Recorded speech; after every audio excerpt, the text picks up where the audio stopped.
Good afternoon, YouTubers. This is the Hankster for our second episode of Champions of Comedy. This time around, we're going to focus on a guy who is still making waves, mostly in comedy, even these days. None other than Steve Martin. Steve Martin, of course, got his start back in the late 1970s, mostly focusing on stand-up comedy and his appearances on Saturday Night Live. And, of course, even delved into music a little bit with his song King Tut, kind of his tribute to, of course, the traveling exhibit of King Tut artifacts from Egypt. Well, of course, throughout most of the 80s, he continued on his lucky streak as one of movie's top comedians. He, of course, starred in The Jerk, Roxanne, which, of course, it was sort of a little spin on the Cyrano de Bergerac story, and also, and even more recently with such movies as, what was that one we did with Eddie Murphy, with the movie producer? Forget it, something finger. And of course he was in the Cheap by the Dozen movies. And of course he's once in a while back in the early 90s he'd skew off comedy for a while and do a little bit more dramatic type films. But comedy is where he stands best. And this little clip we're going to show you now is his combination of comedy and music. And of course, I just mentioned King Tut, but here's another big hit that he did back in the mid-'80s from the movie Little Shop of Horrors, which co-starred him with none other than Rick Moranis from Ghostbusters and Spaceballs.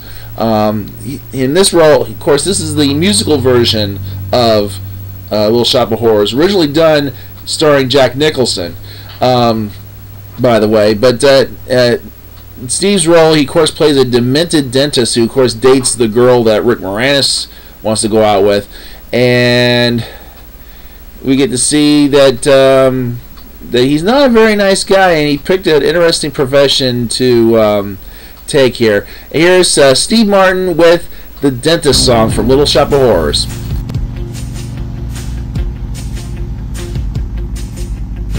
When I was younger, just a bad little kid, my mama noticed funny things I did, like shooting puppies with a BB gun.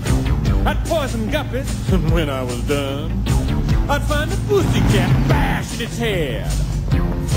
That's when my mama said, "What did she say?" She said, "My boy, I think someday you'll find a way to make your natural tendencies pay. You'll be a dentist. You have a talent for causing things. Son, be a dentist. People will pay you to be inhumane.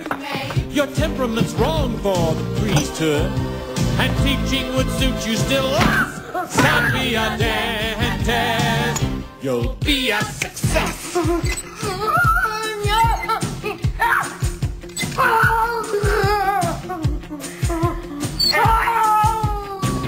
Here he is, folks, the leader of the class. Watch him suck up that gas. Oh my God! He is a dentist and he'll never ever be any good. Who wants that teeth done by the Marquis de Sade? Oh, that hurts!